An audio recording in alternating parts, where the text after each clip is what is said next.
Hi everybody, this is Fial and I am back with another video review for you guys. I know it's gonna be a lot of movie reviews so far, but yeah, sorry, I'm trying to pull up the poster. Today is gonna be another movie review for you guys, and it's on a movie that I've been really, oh my god, I'm so excited to see this because I saw the trailer and I was like, oh my god, I would love to see this movie. And this is on the movie Seven Something. This is the poster right here. It kind of shows all of the actors right there. I really actually love this poster. It's very minimalistic and it kind of packs a punch when you see it. And on the top it says every 7 years something changes.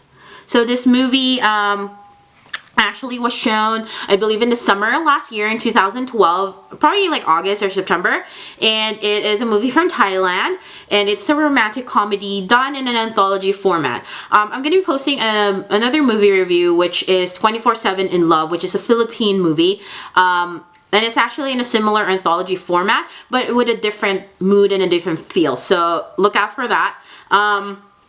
This movie actually is presented in 3 different stories, and what connects the movie is that there is this idea that every 7 years your life changes. Like, for example, in 7 years old, you start going to school. At 14, you start to enter into being a teenager. At 21, you start being legal, and so forth, in that multiple of 7.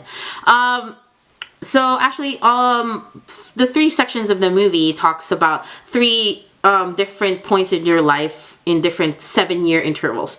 So I'm actually going to talk about each section like that, just as if they're like a mini movie, just because it's easier that way to talk about it. So the first section, the first third of the movie is 14 Likes, which stars, oh my god, you guys know me, I'm gonna butcher these Thai actors' names. I'm so sorry. I'm really trying.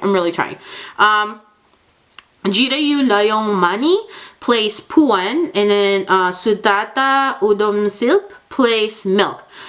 In this story, it's like 14, 16-year-olds, I think. Puan is kind of like this social network, social media addict. Like, he posts everything on Facebook, on Twitter, on forums, and especially on YouTube. There's a significant YouTube part on this movie, and it's a very hyper modern, right now look at a love story. Sudata Udomsil plays Milk, who is his girlfriend. So this guy Puan, actually, because he's an addict of social media, and he's so enamored by Milk, who they're just two very good looking young actor and actress. He starts to film, take a lot of pictures of Milk, and finally, one part of the movie, that section of the movie, is that Puan actually films this very beautiful, poignant, very beautifully shot music video type of thing of Milk, and says that, this is something I did for you, it's something that I made just for you. But he ends up uploading it on YouTube, and it becomes a viral hit in Thailand, and then has thousands and thousands of views and likes. And Milk kind of takes offense at this, because she doesn't want her whole relationship to be public and publicized like that to the whole of the internets. So she gets mad with Puan, and then Puan kind of he starts to feel bad, so he starts to take it down, and they make up. Then Milk tries to cheer him up and does this little over Skype kind of video of her playing a song on the ukulele, and Puan again records this and puts it up on YouTube, and it becomes viral again. So and it kind of talks a lot about the consequences of posting videos on YouTube, and how it's going to be perceived by other people, by comments that are going to be kind of gross and not appropriate. And Milk breaks up with him, and the most significant part of this third of the movie is that they don't really get back together, partly because Puan actually uses the internet and asks on a forum, what should I do to get her back, and it kind of just ends off as them reaching that point that their young love just doesn't make it through this ordeal. So I kind of thought it's like a very good appetizer for us in this movie in Seven Something. It talks a lot about young love and how your first love might not really necessarily translate to the other years of your life, and now how it might not last. So I kind of thought it was a very good like entrance to this film. The more meaty parts do kind of come in the second third and the third part of the movie. So let me talk about that. The next section, the middle third of the movie, is 21/28, which stars Sunny Suwan-Methanon, who plays John, and Chris Horang, who plays Mom. In this story, it's like a movie within a movie. It's like movieception, pretty much. But I believe that this is like the best part of the movie, like the middle part. In the movie, Mom is this washed up actress who is beyond her prime, who's just playing supporting roles, who actually starred in this blockbuster teenage hit called See You, spelled Seauyou, with John, who at that time was a young student who actually is a reluctant actor, but he's a natural actor, but he actually wants to be a marine biologist. So that was like the flashback to their 21 year of age. So actually John now is a like, let me just talk about the movie within a movie. It's like a very typical romantic story of like this punk gothic singer getting stranded in an island and falling in love with a teen idol boy band member. So it was very cute. So John now is, I think, like a scuba diver, marine biologist guy in some SeaWorld type of place in Thailand. And enter Mom. This is them 7 years later at 28 years old, and Mom is very desperate. She's just, she just wants to be famous again. And she pleads with John, who is completely out of like the limelight and doesn't want to be an actor anymore, pleads with him, please, please, please star with me in the sequel, which is See You Again. See You Again. See the pun there? And please, because, she just really wants to be famous again. Okay, let me just tell you, this is the first time I've seen Sunny Suwan-Methanon in a movie, in a Thai movie. Granted, I don't really watch a lot of Thai movies, just very lately. But this guy is very cute. Like, he's very good looking, and he's quite compelling. He's a very good actor. He's just not a pretty face. He's actually very good at the part that is 21 years old, where he's this, like, innocent guy who's just pushed into this world of movies, who is falling in love with the aspiring actress at 21, who's Mom, and just enamored with her.